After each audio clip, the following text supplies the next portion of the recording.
Voilà, et maintenant la parole elle va tourner à Gabriel, du coup si tu peux parler super vite. Parce que... non mais c'est pas la peine de lui dire, il parle déjà super vite. Non, prends ton temps et puis on mangera peut-être avec moins de temps, c'est ok. Donc Gabriel Allégré, étudiant en préparation d'un doctorat en sciences sociales sur la violence éducative et la domination adulte. Et du coup je me permettrai d'introduire chaque intervenant au fur et à mesure. Et du coup voilà, on a rajouté des petits panneaux pour vous donner une notion du temps qu'on montre plutôt de ce côté-là au niveau de la lumière qui nous aveugle pour vous mettre de la conscience sur le temps qui passe. Alors, je vais pas faire J'aime beaucoup parler vite, mais je vais quand même pas faire ma présentation en vitesse x2, rassurez-vous. Donc j'ai fait un travail de mémoire l'année dernière en sciences de l'éducation sur les violences éducatives ordinaires, l'agisme et la domination adulte. En ce moment, je ne suis pas encore en doctorat, je prépare plutôt pour l'année prochaine, donc je vais pas du tout intervenir en tant qu'expert scientifique ou sachant de quoi que ce soit. J'ai plutôt envie de vous partager mes réflexions, et plutôt mes réflexions sur les mots qu'on utilise aujourd'hui, et puis ensuite, dans un second temps, après avoir parlé des mots, je vais plutôt parler sur des obstacles, des butoirs pour l'avenir et peut-être des réflexions qui pourraient nous guider dans les prochaines années. Tout d'abord, j'ai envie de revenir sur la définition de la VO. La définition d'allié est vraiment top. Quand on regarde dans la littérature, il y a quelque chose que j'ai remarqué, c'est que souvent, on est inspiré par Alice Miller et on a envie de définir la VO comme le fait de violenter un enfant pour son bien. Et cette définition par l'intention d'éduquer, elle est très pertinente, mais elle pose beaucoup de limites aussi. Tout d'abord, le problème de l'intention, parce que les parents, en fait, quand ils sont violents envers l'enfant, ils ne savent pas forcément quelle est leur intention. Je vais prendre un exemple très simple. Par exemple, un enfant qui va faire un dessin sur un mur, il peut y avoir un parent qui va rentrer, qui va taper son enfant, et un second parent qui va rentrer dans une autre maison avec un autre enfant qui a écrit sur les murs, qui va taper son enfant, mais cette fois-ci dans l'intention de l'éduquer. Donc premièrement, quand les parents sont violents envers leurs enfants, est-ce qu'ils sont réellement conscients de leurs intentions? Est-ce que c'est pour l'éduquer? Est-ce que c'est pour décharger leur colère? Est-ce que c'est pour exprimer leur domination? Est-ce qu'ils sont dans la répétition de violences transgénérationnelles? En fait, c'est très dur de savoir quand on est violent, qu'est-ce qui nous meut réellement, quelle était notre intention dès le départ. Deuxièmement, le problème de la conscience. J'ai fait des entretiens pour ce mémoire avec des personnes qui avaient subi des violences éducatives ordinaires. Il y a des parents qui sont dans le déni complet, des parents pour qui frapper, pour les violences psychologiques c'est encore plus lointain, mais des parents pour qui frapper ce n'est pas être violent, donc ils n'ont pas l'intention d'être violents puisque pour eux ce n'est pas de la violence. Et la troisième limite, alors j'ai appelé ça le monopole épistémologique, c'est l'idée que dès qu'on s'intéresse à la violence éducative ordinaire, c'est systématiquement défini par des adultes et souvent par des parents qui eux-mêmes ont pratiqué la VO. Donc les parents s'arrogent eux-mêmes le droit de définir qu'est-ce que c'est que la violence éducative. Et en fait, on a des mécanismes, vous allez voir, je ferai beaucoup de liens avec les études féministes et la question des violences conjugales.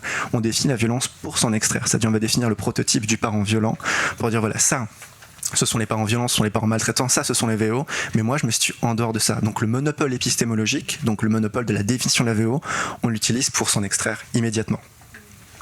Donc moi, à l'heure actuelle de mes réflexions, je me dis que pour mes prochains écrits, j'aimerais recentrer la question de la VO sur la relation éducative, c'est-à-dire que pour toutes les limites que je viens de vous dire, on ne peut pas se reposer sur une définition de l'intention, et pour une dernière limite, en fait, c'est que ça... Si on définit par l'intention, ça veut dire qu'on va devoir demander aux parents, aux personnes violentes à chaque fois quelles étaient leurs intentions. Donc en fait, la définition repose sur les agresseurs, alors que pour moi c'est tout aussi intéressant, enfin même beaucoup plus intéressant en réalité, se placer du côté des victimes. On ne peut pas demander aux agresseurs est-ce que vous avez été violent ou pas. Les biais sont majeurs, ils sont juste évidents. Donc j'aimerais beaucoup recentrer la question de la violence éducative sur la relation. Autrement dit, c'est pas l'intention éducative, c'est la relation éducative. Je vais faire un parallèle très court, encore une fois, avec la question des relations dans les violences conjugales. Ce qui font les violences conjugales, je trouve ça très intéressant, j'aimerais axer mes lectures par là pour la suite, c'est la relation de la conjugalité qui va être le support à la fois de ces violences et de leur légitimation. Et donc pour moi, dès qu'on établit une relation éducative avec quelqu'un, il y a une possibilité de violence éducative. Donc ici, à l'OV, on est surtout concentré sur la question des personnes mineures, des enfants, des jeunes personnes. Mais en réalité, je pense que dès qu'on établit une relation éducative avec quelqu'un, et je vais parler plus tard d'intersectionnalité, il y a une possibilité de violence. Donc disons que fonder la relation éducative, c'est un priori, une condition préalable pour ensuite perpétuer des violences éducatives qui ne se limitent donc pas qu'à l'enfance, même si ce sont, je pense, les premières personnes concernées aujourd'hui. Ensuite, c'est vrai que chaque fois que j'écoute Dali, je me dis waouh déjà.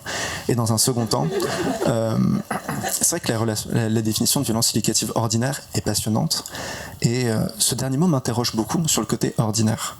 Je pense que, c'est toujours intéressant de regarder les vidéos INA et notamment les micro-trottoirs sur la violence conjugale. Et bien sûr, à chaque fois on est frappé, on se dit mon Dieu, c'était il y a 30 ans. Mais je pense aux hommes qui, dans les années 70, quand on leur demande est-ce que vous frappez votre femme, ils disaient oui pour la corriger, d'ailleurs pour l'éduquer, je reviendrai là-dessus pour la question intersectionnelle. Mais on voit que les violences conjugales étaient singulièrement ordinaires. Donc à l'époque, à ma connaissance, les mouvements féministes n'ont pas parlé de violences conjugales ordinaires.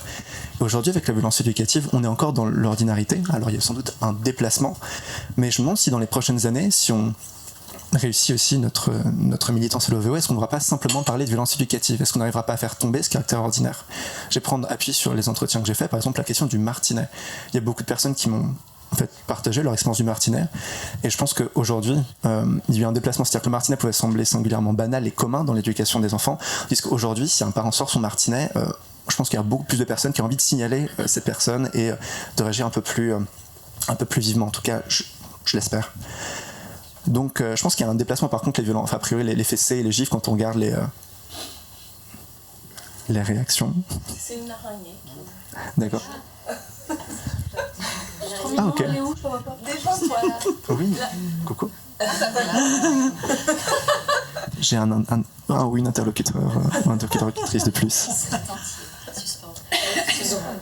Donc, à voir si on continue de garder ce mot ordinaire dans les prochaines années, et est-ce qu'on pourra pas simplement parler un jour de violence éducative, parce qu'on aura réussi à faire admettre que en fait, les fessées, les claques, ce sont aussi des violences et qu'elles n'ont rien d'ordinaire. La militance ne sera absolument pas terminée, bien sûr, mais ce sera plus aussi ordinaire qu'avant.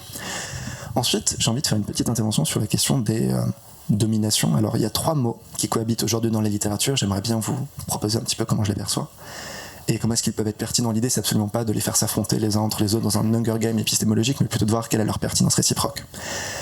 Tout d'abord, la domination. Je vais commencer par le plus local, selon moi, la domination parentale. L'avantage de ce concept, c'est qu'il a déjà été défendu par Daniel Delanoë, que vous pourrez voir et harceler de questions dès cet après-midi, et par un sociologue qui sera mon directeur de thèse, Bernard Leyer. Donc la domination parentale, c'est dans la relation entre parents et enfants, et dans les écrits de ces auteurs, sans doute la domination primordiale, la première qu'on a connue, enfin, puisque quand on est a priori, c'est les premières personnes qui sont susceptibles de nous infliger des violences, ce sont nos parents. Il y a quelque chose qui est très pertinent dans cette notion, c'est que sans doute la domination parentale a servi de modèle à plein d'autres dominations. On peut penser à la domination dans la sphère politique, dans la sphère religieuse. Enfin, le modèle de la domination parent-enfant a sans doute servi de modèle et de matrice à beaucoup d'autres rapports de domination. Et c'est vrai que quand j'ai fait mes entretiens aussi, quand je demandais aux gens, et vous, quelle violence éducative avez-vous subi ? 80-90% du temps était dédié aux violences intrafamiliales et aux violences avec les parents. On parlait de l'école, bien sûr, mais en fait, les gens parlaient parfois pendant 2 heures ou 3 heures de leur famille, et puis ensuite l'école, ça prenait une demi-heure. Donc, en tout cas, dans l'ampleur des personnes dont je fais les entretiens, c'est vraiment la domination parentale qui est la plus marquante. Petite limite pour le concept de domination parentale, c'est qu'elle est beaucoup moins pertinente pour penser les dominations en dehors de la famille. Alors certes, ces auteurs pourraient dire que la domination parentale est donc un modèle de toutes les dominations qu'on retrouve ailleurs, mais aujourd'hui, il y a beaucoup moins d'enseignants qui revendiqueraient les parents, il y a moins cette idée de délégation d'autorité paternelle aux autres figures éducatives, donc domination parentale, très intéressant, mais est-ce qu'on n'irait pas plutôt du côté du concept de la domination adulte ? La domination adulte, qui pour moi est synonyme avec adultisme, on en parlait un petit peu avec Dali, alors il y a peut-être des subtilités à faire, mais bon là, par simplicité, je vais faire une relation d'équivalence entre domination adulte et adultisme. C'est une relation qui est très riche, soutenue par Bonardel. En passant, on a besoin d'autres personnes qui écrivent là-dessus, donc si vous avez envie d'écrire un bouquin, des articles, n'hésitez surtout pas, parce qu'on a besoin d'avoir d'autres références et pas citer Bonardel à chaque fois. Et pour moi, la domination adulte, elle est hyper pertinente pour faire le lien entre les violences éducatives ordinaires, l'agisme et la domination adulte. Pour moi, c'est vraiment une espèce de pôle qui se soutient mutuellement entre des discriminations, des violences et une idéologie. Pourtant, cette notion de domination adulte aussi, est-ce qu'elle n'aurait pas des limites ? Tout d'abord, pour expliquer les rapports de domination dans une fratrie, et ensuite entre 2 adultes. Et ce qui m'amène à mon 3e et dernier concept, la domination agiste. La domination agiste, pour moi, se base justement sur l'agisme, et étant encore le spectre, on pourrait dire que la domination parentale, c'est le premier cercle, la domination adulte encore plus large, et la domination adulte, c'est encore plus large, c'est tous les rapports de domination liés à l'âge. Et c'est vrai, quand on s'intéresse, par exemple, aux travaux sur l'inceste, sans doute que beaucoup de personnes ici connaissent les travaux de Dorothée Ducy, elle parle des incestes fraternels, par exemple, dans une fratrie, un grand frère de 15 ans qui va incester un petit frère de 12 ans ou de 10 ans, la domination adulte, elle est un petit peu gênée parce qu'on est face à 2 personnes juridiquement mineures, à 2 enfants ou jeunes personnes, et pourtant on est déjà face à des rapports de domination. Et l'autre question, c'est celle qu'avait évoquée Dali, c'est est-ce qu'entre 2 adultes, il ne pourrait pas aussi y avoir des rapports de domination ? Je pense notamment aux personnes âgées, je trouve qu'on a, à ma connaissance, il n'y a aucun travaux sur... Merci. Un médecin et son patient. Médecin et son patient, en tout cas. Je pense qu'on peut tout à fait rentrer ça dans le prisme. En tout cas, voilà, c'est une de mes hypothèses de recherche pour l'avenir. Est-ce que les personnes âgées ne sont pas dans une infantilisation perpétuelle ? Est-ce qu'à l'autre extrémité de la vie, on a commencé par subir l'agisme et on finit par subir l'agisme ? et de comprendre comment est-ce que la domination adulte, ou en l'occurrence la domination agiste, excusez-moi, peut s'instaurer donc entre deux personnes qui sont officiellement adultes, qui ont 18 ans, qui ont un boulot, etc. Ensuite, là, c'est plutôt le moment bouquet. J'ai envie de vous offrir des concepts en bouquet.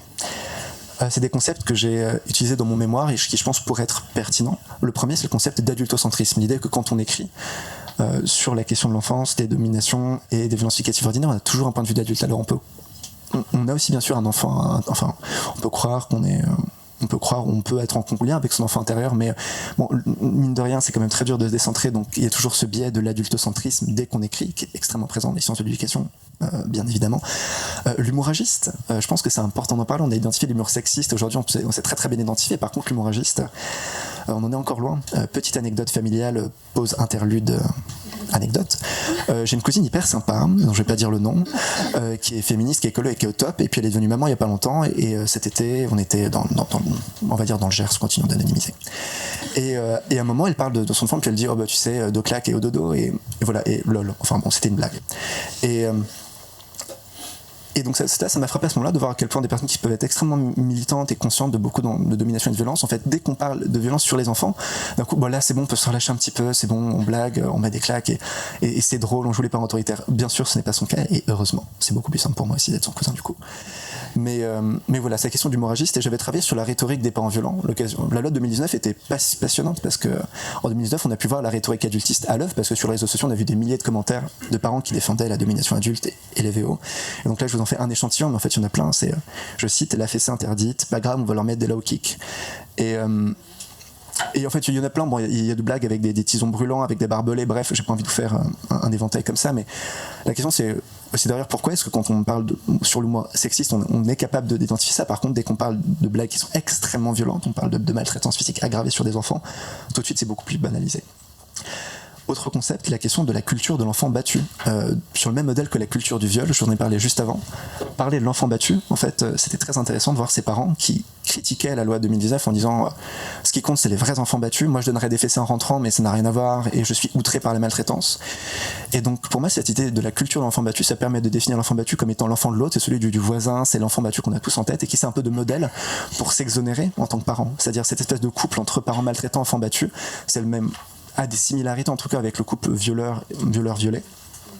Et donc c'est très pratique aux parents parce que ça leur permet d'avoir la rente morale, d'être des défenseurs de la cause des enfants puisqu'ils sont contre la maltraitance et en même temps de garder les avantages de pouvoir avoir recours aux violences éducatives s'ils sont pas contents de leurs enfants et s'ils veulent les faire obéir. Très rapidement, stratégie de l'agresseur, pareil, stratégie de l'agresseur très identifiée pour la question de contrôle, d'emprise, des relations d'emprise sur les femmes victimes de violences conjugales par exemple, mais dans les entretiens que j'ai faits, on a des tactiques qui sont incroyablement similaires. L'isolement, l'humiliation, contrôle, privation matérielle, dans des foyers, quelqu'un qui s'était réfugié dans la lecture de mangas, un jour on fait irruption dans sa chambre, on prive tous ses mangas, puis interdiction d'y avoir accès, enfin, il y aura des témoignages là-dessus d'ailleurs cet après-midi. Question du chantage affectif, bien sûr, etc. Ensuite, il y a un autre mot que je pense qu'il serait intéressant d'approfondir dans les prochaines années, c'est celui d'enfantisme et c'est celui de posture enfantiste. Alors, Claire est quelque part dans cette salle, donc elle en parlera beaucoup mieux que moi, mais il y a donc le collectif enfantiste qui porte ce mot, et moi ça m'intéresse beaucoup de voir justement comment est-ce qu'on peut utiliser ce mot enfantiste et enfantisme dans les prochaines années, sur le même modèle que féminisme. En tout cas, je pense que Claire en parlera. Et voilà, j'en avais un autre, mais en fait je vais peut-être passer à la suite parce qu'il ne reste plus beaucoup de temps. Donc le deuxième temps, après avoir parlé des mots, après vous avoir présenté ces différents concepts que j'aimerais bien mobiliser dans les recherches, c'est de vous parler, selon moi, quels sont les butoirs pour l'action et la pensée pour les prochaines années à venir. Tout d'abord, il y a quelque chose qui me gêne dans la littérature sur la violence éducative, c'est des oppositions binaires. Alors, les travaux d'Olivier Morel ont été indispensables, ils ont été clés, pour moi, ils ont été une grande source d'inspiration. Seulement, quand on le lit, on voit qu'il y a des oppositions qui sont extrêmement simplistes et que, selon moi, on doit dépasser, entre les chasseurs-cueilleurs et les sociétés industrielles. En fait, dans les travaux de Morel, il oppose une éducation qui serait complètement dénuée de violence, de domination, et une éducation qui serait entièrement humaniste et pleine d'amour dans les peuples de chasseurs-cueilleurs. Seulement, quand on approfondit un petit peu les exemples qu'ils citent, on voit qu'il y a quand même des châtiments, mais ils sont peut-être pas si fréquents que ça, ou alors il y a des violences rituelles, mais c'est pas des violences éducatives parce que ça arrive qu'une seule fois, comme si la fréquence suffisait à disqualifier la notion de violence. Donc pour moi, en fait, on ne devrait pas distinguer, faire une frontière entre des populations qui sont violentes et d'autres qui ne le sont pas. Pour moi, la violence éducative, c'est un continuum, et la question, c'est de savoir où est-ce qu'on se place en tant que culture, civilisation, parents, famille, etc. Est-ce qu'on est plutôt de l'extrémité est-ce qu'on est plutôt du côté de l'extrémité hyper violente ou plutôt du côté où il y a moins de violence? Mais Pour moi, l'absence de violence est un mythe, en fait. Je suis désolé d'être un peu pessimiste là-dessus, mais voilà. Est un mythe. Pour moi, on est toujours quelque part dans ce continuum, mais on n'est jamais en dehors de la violence éducative complètement parce qu'on a été élevé là-dedans.